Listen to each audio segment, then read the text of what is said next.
Nararamdaman mo ba minsan na para kang naglalakad sa isang madilim na daan, walang kasiguraduhan kung saan ka patungo? Siguro iniisip mo, ano ba talaga ang saysay ng buhay ko? Mayroon ba akong halaga? Kung ganyan ang nararamdaman mo, kapatid, hindi ka nag-iisa. Sa mundong puno ng ingay at mga paghahambing, napakadaling mawala at makalimutan kung sino tayo talaga. Ang daming tanong, ang daming agam-agam. Bumabagsak sa exam, hindi natatanggap sa trabaho, nasasawi sa pag-ibig o simpleng pakiramdam na hindi ka sapat. Bawat pagkadapa, tila isang dagok na nagsasabing sumuko ka na lang. At sa bawat pagkakataong iyon, mas lalong lumalabo ang landas na nasa harapan natin. Ang pag-asa ay tila isang malayong bituin na halos hindi mo na matanaw. Para kang isang dahon na tinatangay ng hangin, walang direksyon, walang kontrol. Ngunit paano kung sabihin ko sa iyo na ang bawat pagsubok, bawat pagkadapa at bawat luha ay bahagi ng isang mas malaki at mas magandang plano? Paano kung ang lahat ng pinagdadaanan mo ngayon ay inihahanda ka para sa isang natatanging layunin na ikaw lang ang makakagawa? Sa aklat ng Jeremias, Kabanata 29, talata 11, sinasabi ng Panginoon, sapagkat batid kong lubos ang mga plano ko para sa inyo, mga planong hindi ninyo ikakasama, kundi para sa inyong ikabubuti. Ito'y mga planong magdudulot sa inyo ng kinabukasang punong-puno ng pag-asa. Ulitin natin, mga planong hindi mo ikakasama, kundi para sa iyong ikabubuti. Isang kinabukasang puno ng pag-asa. Isipin mo ito, ang Diyos na lumikha ng mga bituin sa kalangitan na nagdisenyo ng bawat bulaklak at nagbigay buhay sa buong sangnilikha, ang Diyos ding iyon ang may personal na plano para sa iyo. Bago ka pa man isilang, kilala ka na niya. Bawat hibla ng iyong buhok, alam niya. Bawat tibok ng iyong puso, naririnig niya. At sa kanyang walang hanggang karunungan, may inihanda siyang isang magandang layunin para sa buhay mo. Maaaring sa ngayon, hindi mo pa ito nakikita.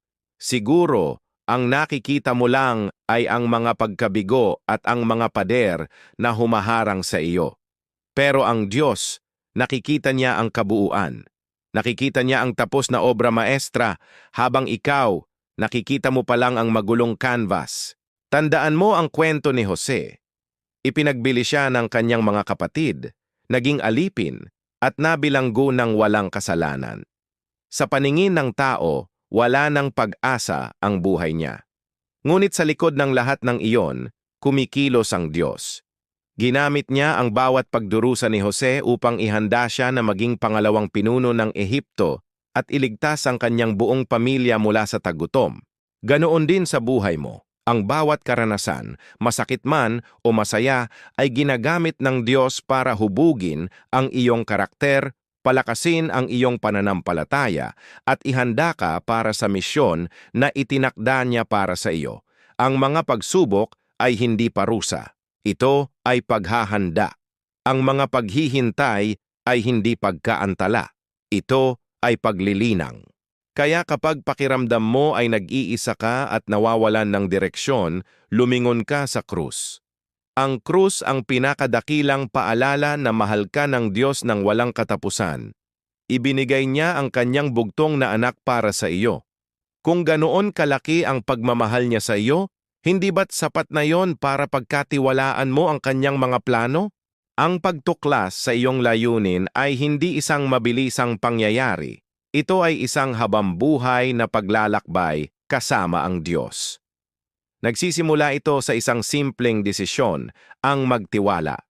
Magtiwala ka na kahit hindi mo maintindihan ang lahat ngayon, may kontrol ang Diyos. Magtiwala ka na ang bawat hakbang mo ay ginagabayan niya. Kaya't sa susunod na bubulong sa iyo ang pagdududa, sagutin mo ito ng katotohanan mula sa Jeremias 29:11.